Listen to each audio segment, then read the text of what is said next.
Christmas is a beautiful time of the year, but yet if we're not careful, we can miss the most meaningful parts of it.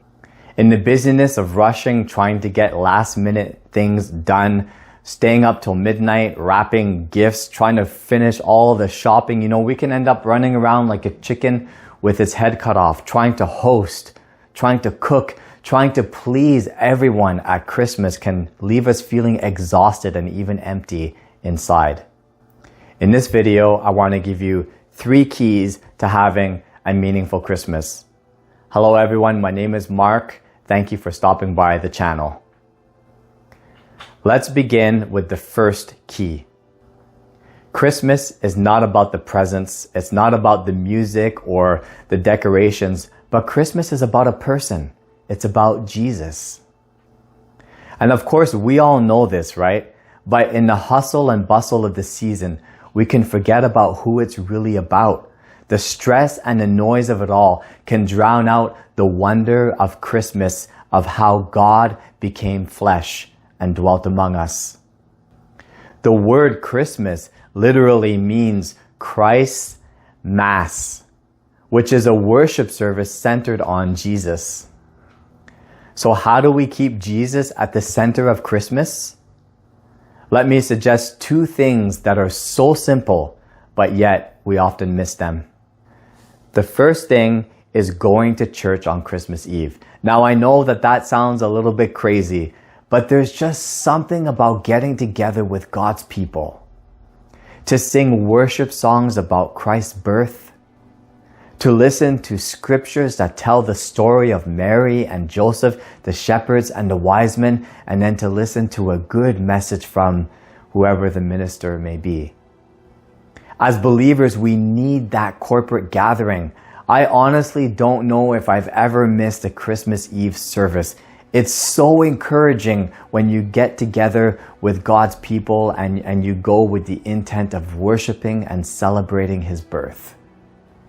So here's a little question for you. Will you be attending a Christmas Eve service this year? I'd be curious to know what your plans are. Leave a little comment in the comment section below.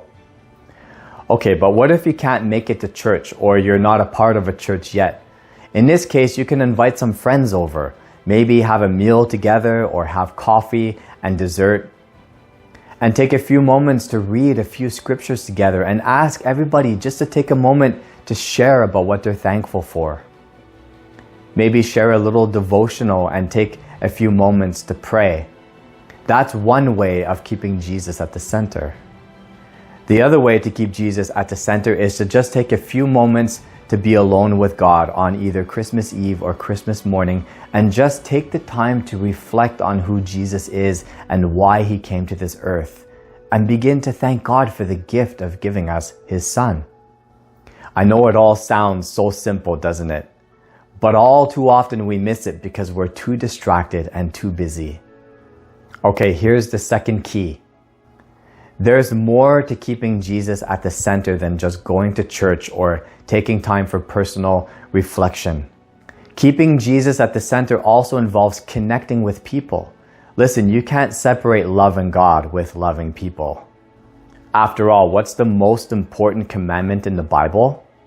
In Matthew 22, verses 37 to 39, Jesus said, "Love the Lord your God with all your heart and with all your soul and with all your mind. This is the first and greatest commandment, and the second is like it, love your neighbor as yourself." Friends, you just can't separate loving God and loving people. And so this Christmas, make sure that you take some time to fellowship with family and friends. Don't allow yourself to be isolated. Invite people over or go to someone else's house. Most of us have family we get together with, or we have relatives coming from out of town. Make the most of those opportunities to connect with them.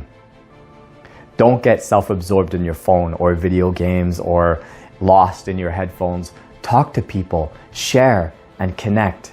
This is what's going to fill your cup and add meaning to your Christmas.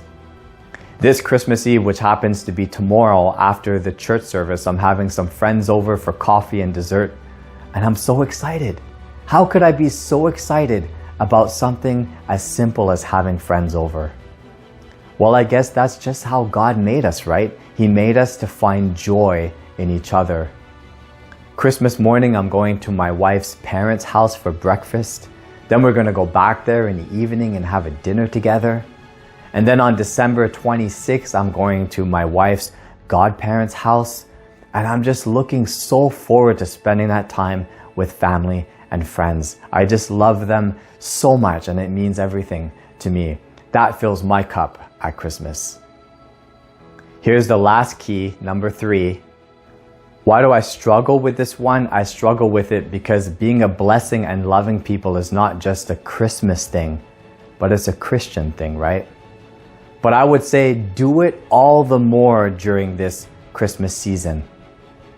Because in Acts 20, verse 35, the Apostle Paul quotes Jesus, and Jesus says, "It is more blessed to give than it is to receive, and nothing is going to fill your cup more this Christmas than pouring out the love of God into someone else's life. That will fill their cup as well." You know, there's so many people over this Christmas season that don't know Jesus. They don't have Christ in their Christmas, and all that they know is pain and emptiness and loneliness. And we're called of God to share His love and to be a blessing to them. Let's fill their cups this Christmas. I know that this is such a simple message, and I'm definitely not telling you guys anything that you don't already know. But somehow it's the simple things in life that get drowned out by the bigger and the louder things. And in this day and age of busyness and pressure and distractions, we think we need so many things to be happy. We think we need so many things to have a fulfilled Christmas. But really, in order to have a great Christmas, we only really need these 3 things. Number 1, we need to keep Jesus at the center of our worship. Number 2, we need meaningful connections with people. And number 3, we need to be a blessing to others. And if we will fill our Christmas with these 3 things, wow, we will just have the best Christmas ever. Praise God. Well, thank you for stopping by the channel. If this message blessed you, why don't you leave a thumbs up or a comment down below? And if you haven't already subscribed, why don't you go ahead and do so? That way you won't miss future videos. God bless you, everyone, and Merry Christmas.